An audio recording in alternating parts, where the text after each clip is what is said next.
او دا ان آر او څه شی دی؟ اورډیننس پرویز مشرف 2007 کې جاری کړو او نوم یې نیشنل ریکانسیلیشن اورډیننس، قومي مفاهمتي اورډیننس. نو دا اورډیننس چې کله پارلیمنت اجلاس کې نه یا ارجنټ یو قانون پکاري نو بیا د صدر سره دا اختیار دی د آیین مطابق چې دی یو قانون جاری کی او هغه قانون د 4 میاشتو د عرضي وخت لپاره بیا پارلیمنت سره دا اختیار دی چې هغه ریجیکټ کی یا ایکسپټ کی. دا اصل کې یو امنیسټي سکیمو 8000 د پاسه خلکو لای امنیسټي ورکړه، استثناء ولا ورکړه چې په دې باندې کرپشن کیسز نه هغه کرپشن هغه کیسز ولا ختم کړل. نو پرویز مشرف ولې دا ختم کړل؟ داسې ولې وشو؟ ناول خو د ټولو لومړی خبره داره په دې ځان پول پکار دي چې دا ګورې د کرپشن کیسز د کرپشن خو به علي مونږ هغې ته وو چې ثابت شده نه و، بلکې د کرپشن کیسز نو کیسز خو داسې هم جوړېدی شي چې یو سړی عدالت ته لاړ شي وایي چې بل چې کوم دی نو کرپشن کړی دی، نو بیا خو به کیس چلیږي نه، چې ثابت شي نه هغه به کړی که نه.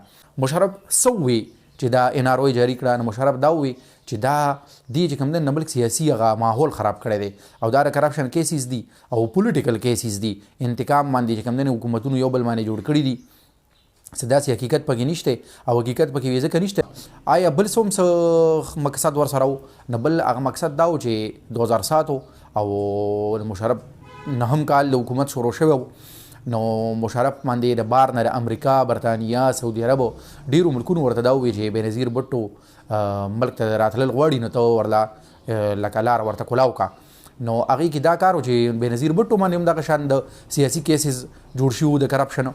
نو په دې کې چې کوم دی نه د بېنظیر بټو هغه کیسونه ختمولو مو. اوس دا چې کوم 8000 کسانو نو دا څوک نو دې کې د مولانا فضل الرحمن نوم دی، د نواز شریف نوم دی، د الطاف حسین فاروق ستار نوم دی، د اشرت العباد چې مخکې وزیر هم پاتې شوی دی نه د ده نوم دی، او د سټیټ بینک ګورنر هم پاتې شوی دی د ده پکې نوم دی، نه د دې کسانو نومونه دي پکې نور د سیاستدانانو.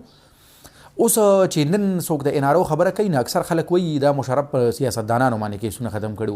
نو یاد دې وي چې دا په دې 8000 کسانو کې سیاستدانان صرف او صرف 4 کسانو او دا نور ټول چې کوم دی نه بیوروکریټس یا ملیټري افیسرز وو.